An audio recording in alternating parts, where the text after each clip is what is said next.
धन्यवाद ॲडव्होकेट वाटोळे साहेब. अत्यंत मोलाचा असं आपण सल्ला दिलेला आहे की गाऱ्हाणे मांडण्याची क्षमता आपल्यामध्ये आली पाहिजे, म्हणजे आपण न्यायालयामध्ये आपली बाजू मांडू शकतो. बघूया, शिकले सवरले लोक आणि अडाणी लोकसुद्धा, म्हणजे अडाणी निरक्षर ते लोक किती इथून बोध घेऊन आपल्यावर झालेल्या अन्यायाचा प्रतिकार करण्यासाठी सज्ज असतात. ते अपेक्षा आहे अन्यायाच्या विरुद्ध झटण्यासाठी आपण सज्ज व्हाल. या ठिकाणी मला ते मत मांडल्याशिवाय किंवा सांगल्याशिवाय बरं वाटणार नाही. देशामध्ये किंवा जगामध्ये जे वाईट कृत्य घडतं ते वाईट माणसामुळे नव्हे, तर सज्जन माणसाच्या निकम्मेपणामुळे घडत असतात, असं प्रसिद्ध असा तत्वज्ञानी अल्बर्ट आईन्स्टाईन याचं मत आहे. मित्र, सज्जन लोक जर चुपचाप बसले तर अन्याय वाढतच जातील. म्हणून सज्जन लोकांची जबाबदारी जास्ती असली तरी आपली सगळ्या सामान्य लोकांची सुद्धा जबाबदारी जास्त आहे आणि आपण ते पेलाल असं मी अपेक्षा ठेवतो. मी या ठिकाणी पाचारण करतो आयुष्यमान प्राध्यापक डॉक्टर PS चंगोले. त्यांनी या विषयावर संविधान, राज्य समाजवाद आणि शासक व शासितांची जबाबदारी या विषयावर त्यांनी मार्गदर्शन करावं, कारण त्यांना फार दीर्घ अनुभव पण आहे. पहिली व्यक्ती या कांशीराम साहेबावर त्यांनी PhD पण केलेली आहे मित्र हो. आणि जो कांशीराम या भारतामध्ये लोकांना जागृत करण्यासाठी सायकल मार्च केला असा पहिला माणूस आहे की ज्याने सायकलवर मार्च केला आणि भारतातील लोकांना त्यांच्या हक्क अधिकाराविषयी जागृत करण्याचं काम केलं. त्याचे हे शिष्य ज्यांनी त्यांच्या जीवनावर PhD केली, आम्हाला अपेक्षा आहे त्यांनी मार्गदर्शन योग्य करणारच आहे आणि ते करतील. धन्यवाद. बहुजन प्रबोधन मंच, लाखांदूर, जिल्हा बुलढाणा यांच्या वतीने आयोजित संविधान प्रबोधन साहित्य संमेलन 10वे वर्ष आहे. या कार्यक्रमाचे अध्यक्ष माननीय राजन सर, उद्घाटक प्राध्यापक सुरेश मुन सर, प्रमुख वक्ते ज्यांनी अत्यंत मौलिक भाषण आपणासमोर केलेलं आहे आणि एक संदेश दिलेला आहे, ते माननीय ॲडव्होकेट प्रदीप वाठोरे साहेब. या संमेलनाचे आयोजक माननीय अनिल कानेकर साहेब, त्यांचे सर्व साथीदार सहकारी, उपस्थित बंधू आणि भगिनी. कानेकर साहेबांनी हे आपल्याला सर्वप्रथम सांगितलं की मी कांशीरामजींचा शिष्य आहे आणि जगामध्ये सर्वप्रथम PhD मान्यवर कांशीरामजींच्या राष्ट्रीय योगदानावर मी प्राप्त केली, ही माहिती त्यांनी आपल्याला आवर्जून सांगितलेली आहे. PhD ही पदवी माझी 11वी आहे. तुम्ही म्हणाल मग 10 पदव्या कोणत्या आहेत? आणि 2011 वर्ष चालू आहे, एकूण पदव्या 11 आहेत. तर मी श्री संत चोखामेळा हॉस्टेलचा माजी विद्यार्थी आहे. मी आपल्याला हे सांगणं माझं कर्तव्य मानतो की मी गठई कामगाराचा मुलगा आहे. चप्पल जुते रिपेअरिंग करणारे जे लोक असतात त्यांचा.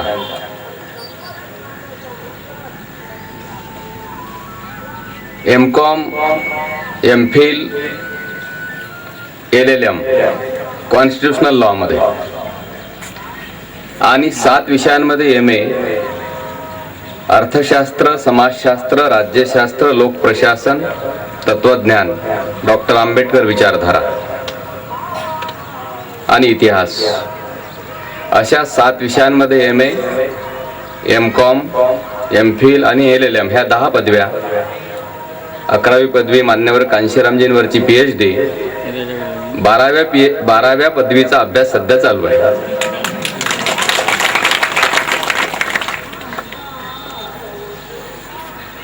या ठिकाणी आपण जो विषय ठेवलेला आहे त्या विषयावर वाठोळे साहेबांनी अत्यंत मौलिक असं मार्गदर्शन आपल्याला केलेलं आहे. त्या संविधानातील तरतुदी सुद्धा त्यांनी आपल्याला समजावून सांगितल्या साध्या आणि सोप्या शब्दामध्ये. मला या विषयाची पार्श्वभूमी कथन केल्याशिवाय या विषयावर सोप्या भाषेमध्ये मला विश्लेषण तेव्हा करता येईल जेव्हा मी याची पार्श्वभूमी आपल्याला पहिल्यांदा सांगेल. भारताचं संविधान 26 जानेवारी 1950 ला जेव्हा आपण अंमलात आणण्याचा निर्णय घेतला, बाहेर जो माईक आहे त्याचा काही आवाज आहे की बाहेर माईकच्या लोकांना काही त्रास वगैरे नाही? इकडे पण थोडासा आवाज येतो ना, रिवर्ब परत येतो ना आवाज, इकडे येतोय ना, इकोट आहे बघा एकंदर ते तुमच्या सिस्टीमला जे योग्य असेल.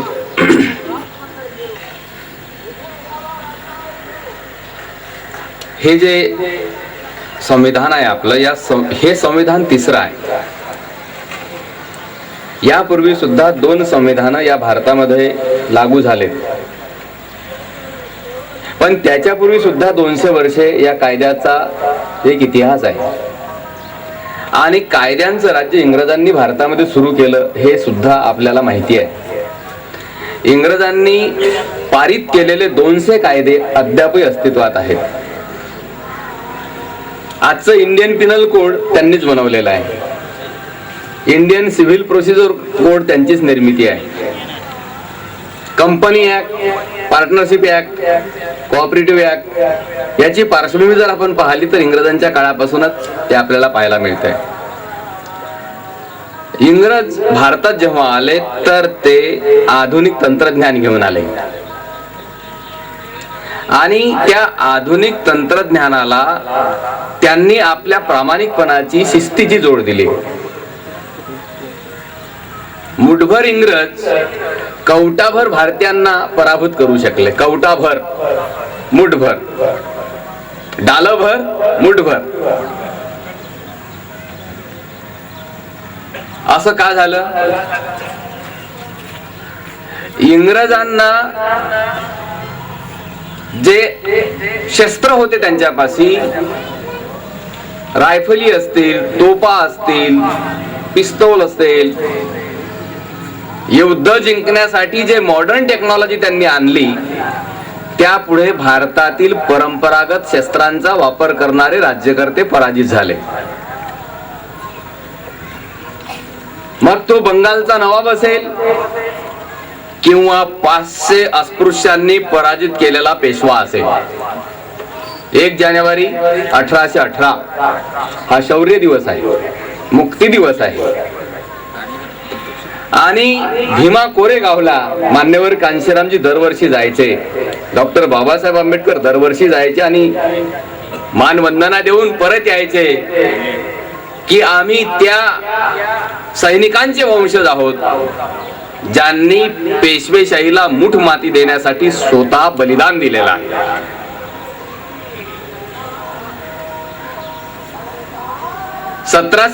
ला इंग्रजांनी भारतामध्ये ज्या ज्या ठिकाणी त्यांना मुलकी अधिकार प्राप्त झाले, पहिला रेग्युलेटिंग ऍक्ट त्यांनी बनवला.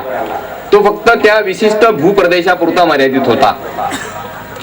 जशी जशी त्यांची भूसीमा वाढत गेली त्यांनी कायद्याची एक फार मोठी शृंखला सुरू केली. असे अनेक कायदे बनवले. त्यापैकी एक टर्निंग पॉइंट देणारा कायदा चार्टर ऍक्ट म्हणतो आपण त्याला, तो 1813चा आहे. आणि त्या 1813च्या कायद्यामध्ये तेव्हा ईस्ट इंडिया कंपनीची सत्ता होती. 1813च्या त्या चार्टर ऍक्ट मध्ये कलम 4 मध्ये त्यांनी अशी तरतूद केली की भारतात जे शिक्षण बंद आहे, ब्राह्मण महिलांसह सर्वांचंच, हे शिक्षण त्यांनी कायद्याने सुरू केलं. सर्वांसाठी शिक्षण मोकळं केलं. या तरतुदीचा सर्वात जास्त राग जर कोणाला आला असेल तो अँटिना एरियल वाल्यांना आला. कारण त्यांचा धर्म सांगत होता की यांना शिकायचं नाही, शिकवायचं नाही. हे जोपर्यंत अडाणचोट राहतील तोपर्यंत आपल्या आदेशाचं गुलामाप्रमाणे पालन करतील.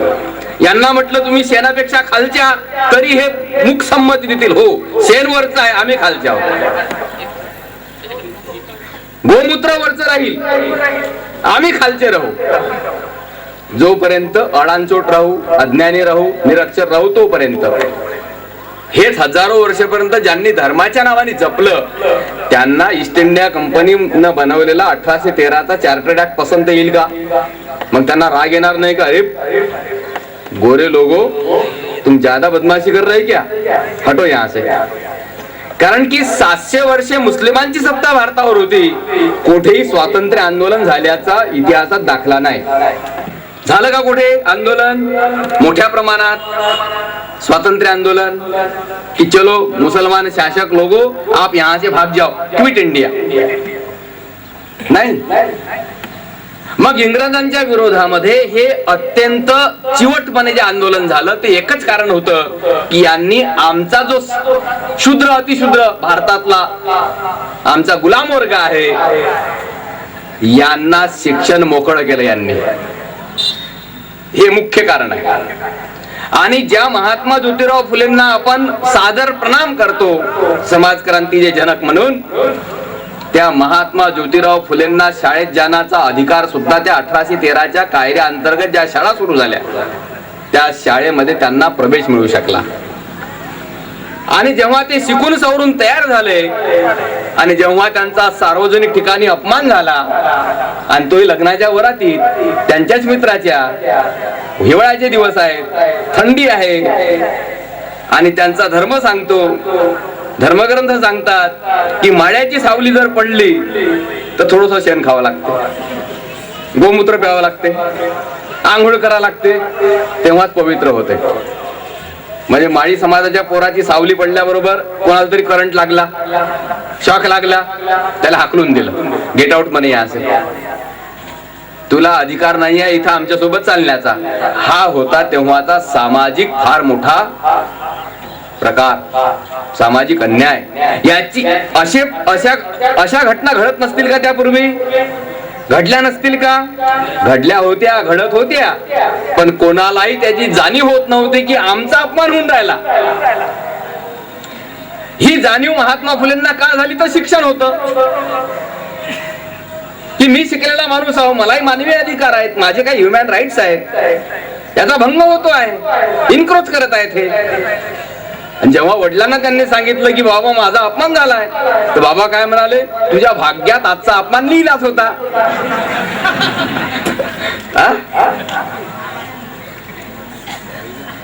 तो बदलू नाही शकत, तू सटवीनं लिहिलेली ती रेखा आहे. अपमान होणारच होता, झाला, शांत होत होता. पण महात्मा फुले थांबले का तिथे? महात्मा फुले म्हणाले की बाबा तुम्ही शिकू शकले नाही, या समाज व्यवस्थेच्या कठोर नियमांमुळे तुम्हाला शाळेत जाता आलं नाही, तुमचे वडीलही शिकले नाही, तुम्ही शिकले नाही, तुमचे पंजोबा शिकले नाही, अशा कित्येक पिढ्या निरक्षर होत्या, अक्षरशत्रू होत्या. कोणी ठेवल्या? मनूच्या कायद्याने. हा मनूचा कायदा कठोर आहे.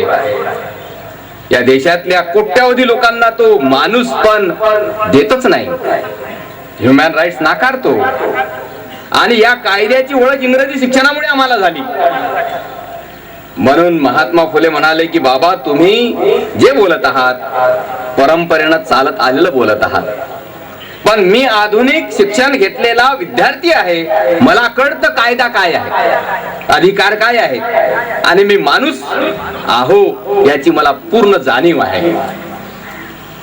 आणि म्हणून महात्मा ज्योतिराव फुले या देशामध्ये महाराष्ट्र असेंब्लीच्या समोर आम्हाला उभे करावे लागले. आज महाराष्ट्राचा आयकॉन जरी कोणी असेल तर महात्मा ज्योतिराव फुले आहे. कारण त्यांनी गुलामाला गुलामीची जाणीव करून देण्यासाठी 42 वर्षे लीडरशिप दिली. प्रोग्राम दिला, आंदोलन केले, जागृती केली आणि महिलांना केंद्रबिंदू मानलं. जोपर्यंत महिलांमध्ये जागृती येत नाही, त्या शिकत नाही, तोपर्यंत त्या आपल्या जनरेशनला शिकवू शकणार नाही, कुटुंबाला दिशा देऊ शकणार नाही. एक जिजाऊ शिवबा तयार करू शकते, संभाजीची जळणघळण करू शकते आणि अन्यायाच्या विरोधात समाजाला नेतृत्व देऊ शकते. एक जिजाऊ. याची प्रकर्षाने जाणीव ज्योतिरावांना झाल्यानंतर त्यांनी एकच निर्णय घेतला, मुलींची शाळा काढलीच पाहिजे. आणि मुलींची शाळा काढण्यासाठी त्यांनी 1813च्या चार्टर ऍक्ट मध्ये जी तरतूद आहे त्या तरतुदीनुसार ती शाळा कायदेशीर करून घेतली. त्यामुळे त्यांचा 1852ला इंग्रज सरकारतर्फे जाहीर सत्कार झाला ना. महात्मा ज्योतिराव फुलेंनी शेतकऱ्यांचा आसूड हा ग्रंथ लिहिला आणि जे प्रसिद्ध वचन आहे त्यांचं, विद्य विना मती गेली, मती विना नीती गेली, नीती विना गती गेली, गती विना वित्त गेले, वित्ताविना शूद्र खचले. इतके सगळे अनर्थ एका अविद्येने केले. हा ग्रंथ सर्वप्रथम त्यांनी कोणाला वाचून दाखवला, कोणाची मान्यता मिळवली? सयाजीराव गायकवाड, कुणबी समाजाचे राजे बडोदा नरेश, त्यांच्याकडे ते गेले आणि त्यांना वाचून दाखवला ग्रंथ. म्हणजे भारतातला पहिला साहित्यिक कोण, पहिला ग्रंथ निर्माता कोण? आधुनिक काळातला महात्मा ज्योतिराव फुले. शिकल्यामुळे त्यांना लिहावंस वाटलं, वेदना शब्दबद्ध कराव्याशा वाटल्या. जे जे आपुनाशी ठावे ते सकलाशी सांगावे आणि सकलाशी शहाणे करून सोडावे. हा जो मंत्र आहे, हा जो विचार आहे, हा महात्मा फुलेंच्या मनामध्ये बहुजन समाजाविषयी कळकळ तळमळ असल्याशिवाय ते प्रॅक्टिकल करतील का त्याच्यावर? बुद्धाचं जे तत्व आहे प्रज्ञाशील आणि करुणा, ह्या तिन्ही बाबींचा गुणाकार महात्मा फुलेंच्या जीवनात दिसतो का नाही? प्रज्ञा आहेच त्यांच्यात, शील आहेत आणि करुणा असल्यामुळे आंदोलन आहे. आणि तेही मुक्तीचं आंदोलन आहे, स्वातंत्र्याचं आंदोलन आहे, बंधुतेसाठी आंदोलन आहे, गुलामगिरीतून मुक्त होणार आंदोलन आहे. अशा या ज्योतिराव फुलेंनी सयाजीराव गायकवाडांना कन्व्हिन्स केलं की तुम्ही राजे आहात. आणि भारतातला पहिला सत्कार चांगलं लिखाण केल्याबद्दल, परिवर्तनाचे विचार समाजाला पुस्तकाच्या रूपात दिल्याबद्दल शाल आणि पागोटे देऊन सयाजीराव गायकवाडांनी बडोद्याला महात्मा फुलेंचा सत्कार केलेला आहे. हा पहिला सत्कार इकडे आहे. आणि जेव्हा त्यांना सांगण्यात आलं की तुम्ही एक राजे आहात, तुमच्यापाशी प्रचंड संपत्ती आहे, या संपत्तीचा उपयोग तुम्ही गोरगरिबांच्या मुलांना स्कॉलरशिप देण्यासाठी, शिक्षण सुरू करण्यासाठी, शाळा उघडण्यासाठी, वसतिगृह सुरू करण्यासाठी सत्कारणी लावा. आणि या सूचनेचं पालन सयाजीरावांनी केलं. BA ची परीक्षा पास झालेले भीमराव आंबेडकर सयाजीराव गायकवाडांची शिष्यवृत्ती घेऊन अमेरिकेत गेलेले आहेत. म्हणजे सयाजीराव गायकवाडांना कन्व्हिन्स कोणी केलं? महात्मा ज्योतिराव फुलेंनी. त्यांना प्रेरणा कोणी दिली? महात्मा ज्योतिराव फुलेंनी. म्हणून आपल्या या परिसरामध्ये 6 फेब्रुवारीला सयाजीराव गायकवाडांची पुण्यतिथी आहे. त्यांच्या पुण्यतिथीची तारीख आहे 6 फेब्रुवारी 1939. त्या दिवशी गाव खेड्यापर्यंत सर्व समाजामध्ये सयाजीराव गायकवाडांचं हे जे योगदान आहे, बाबासाहेबांना MA PhD पर्यंत शिक्षण घेण्यासाठी दिलेली जी शिष्यवृत्ती आहे फार मोलाची आहे. जर त्यांनी दिलीच नसती तर कल्पना करून पहा, संविधान निर्माता घडू शकला असता का? सुरुवात इथून करावी लागेल ना. फाउंडेशन कोणी मजबूत केलं? हजारो विद्यार्थी आहेत गोरगरिबांचे, जे गाव खेड्यामध्ये पडलेले आहेत, धुळीमध्ये पडलेले आहेत. त्यांना कोणीतरी जोपर्यंत साथ देणार नाही, हात देणार नाही, प्रोत्साहन देणार नाही, तोपर्यंत तो हिरा कसा पुढे येईल? असे अनेक हिरे दफन केलेत मनुस्मृतीने, मनुच्या कायद्याने. सयाजीराव गायकवाड महात्मा फुलेंच्या या विचारांनी प्रभावित होऊन बाबासाहेबांना त्यांनी अमेरिकेत पाठवलं. परत आलेत बाबासाहेब MA PhD होऊन आणि बडोद्याला पुन्हा ते नोकरी निमित्ताने गेले, मिलिटरी सेक्रेटरी म्हणून. ज्याप्रमाणे आज सुद्धा असे अनेक अन्याय होतात ते शासनकर्त्यापर्यंत पोहोचतच नाही. मधातली यंत्रणा दाबून टाकते, ते जाऊच देत नाही. तसाच तो प्रकार घडला. सयाजीरावांपर्यंत ती कंप्लेंट गेलीच नसेल आणि म्हणून जाहीररित्या 2 वाजता त्यांचं सामान फेकण्यात आलं. मुंबईला परत यावं लागलं. पण बाबासाहेब थांबलेत का? आणि जेव्हा मग त्यांना हे सगळं चित्र चीड आणणारं लक्षात आलं, तेव्हा त्यांनी समाजाचं वास्तव लक्षात घेण्यासाठी समाजामध्ये जाणं सुरू केलं. आणि तुम्हाला हे मी सांगितलंच पाहिजे की राजर्षी शाहू महाराज हे डॉक्टर बाबासाहेब आंबेडकरांची ती बातमी टाइम्स ऑफ इंडियात आलेली, त्यांना दत्तोबा पवार नावाच्या व्यक्तीने सांगितलं की महाराज की एक महाराजचा मुलगा MA PhD होऊन नुकताच मुंबईत दाखल झालेला आहे. कारण की शाहू महाराज हे महात्मा ज्योतिराव फुलेंना मानणारे दुसरे संस्थानिक राजे आहेत. छत्रपती शिवाजी राजांचे वंशज आहेत कोल्हापूरचे.